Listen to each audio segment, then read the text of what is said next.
علامہ صاحب یہ شاید فرمائیے گا کہ کیا حیوانات اور جمادات پر بھی ہمارے نبی کریم صلی اللہ علیہ وسلم کی فرما برداری کرنا لازم ہے؟ کیا نبی ان کی طرف بھی مبعوث فرمائے گئے ہیں؟ ہمارے نبی کریم علیہ الصلاۃ والسلام سے پہلے جو اللہ تبارک و تعالیٰ نے انبیاء کرام مبعوث فرمائے ہیں وہ اپنی ایک خاص امت کے لیے اپنے لوگوں پر مبعوث ہونے والے انبیاء کرام علیہ السلام ہیں، لیکن نبی کریم علیہ الصلاۃ والسلام کو اللہ تبارک و تعالیٰ نے کائنات کی ساری مخلوقات کی طرف نبی بنا کر بھیجا ہے۔ سبحان اللہ۔ اس میں انسان بھی ہیں، اس میں جنات بھی ہیں، اس میں چرند بھی ہیں، اس میں پرند بھی ہیں، اور آقا کریم علیہ الصلاۃ والسلام کے القابات بے شمار میں سے ایک لقب یہ بھی ہے کہ آپ رسول الثقلین ہیں۔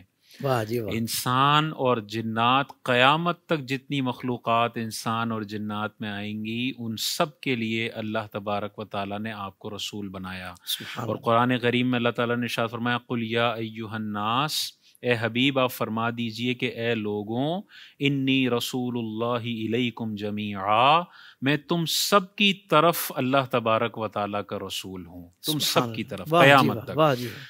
اور ایک اور آیت میں اللہ تعالیٰ نے ارشاد فرمایا وما ارسلناک الا رحمتا للعالمین، اور یہ نبی کریم علیہ الصلاۃ والسلام تمام جہانوں کے لیے رحمت بنا کر بھیجے گئے ہیں۔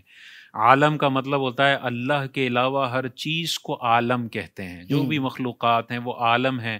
تو معلوم ہوا عالم میں جمادات بھی آتے ہیں، حیوانات بھی آتے ہیں، پتھر بھی آتے ہیں، جاندار، بے جان، ہر چیز آتی ہے، اور ساری چیزوں کو میرے نبی کی رحمت نے گھیرا ہوا ہے۔ سبحان اللہ۔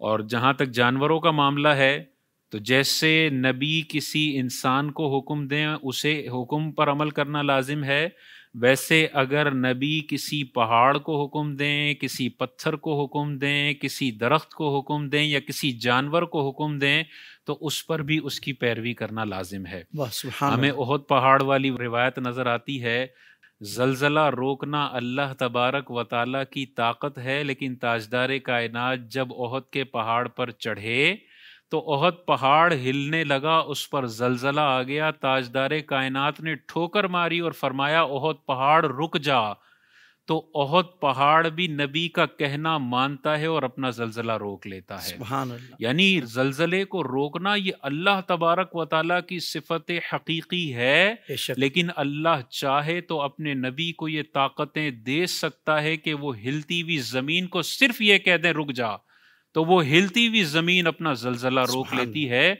یہ نبی کا کہنا ہے اور پتھروں اور بڑے بڑے پہاڑوں کا نبی کا کہنا ماننا ہے۔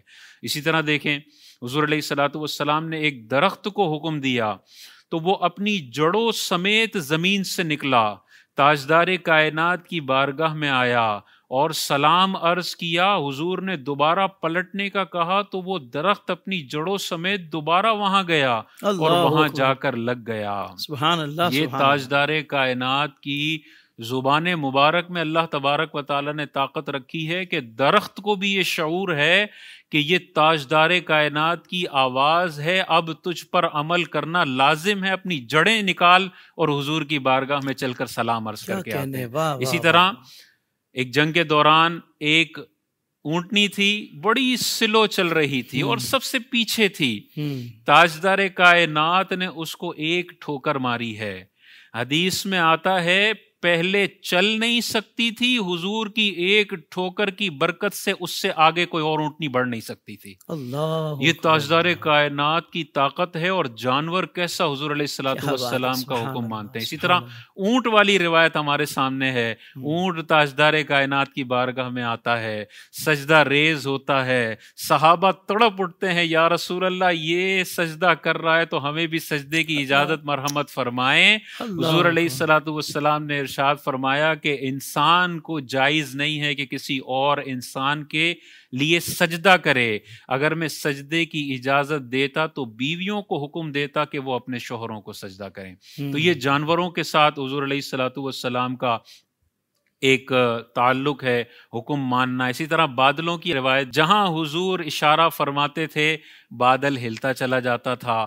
اعلان نبوت سے پہلے جہاں حضور حرکت فرماتے ہیں چاند ادھر موو کر جاتا ہے، یہ تاجدار کائنات کا کہنا ماننا ہے، سورج کا بھی اور چاند کا واہ بھی۔ واہ واہ مولا علی نے واری تیری نیند پر نماز، واہ، اور وہ بھی عصر، مولا علی نے عصر کی نماز حضور کے آرام پر قربان کی، تو حضور نے سورج کو حکم دیا تو دوبارہ مغرب ہونے کے بعد عصر کا وقت ہو گیا۔ واہ واہ واہ یہ واہ، سورج بھی حضور علیہ الصلوۃ والسلام کے احکامات کو ماننے کا پابند ہے۔ یہ تاجدار کائنات کو اللہ تبارک و تعالیٰ نے مقام و مرتبہ عطا فرمایا۔ سبحان اللہ۔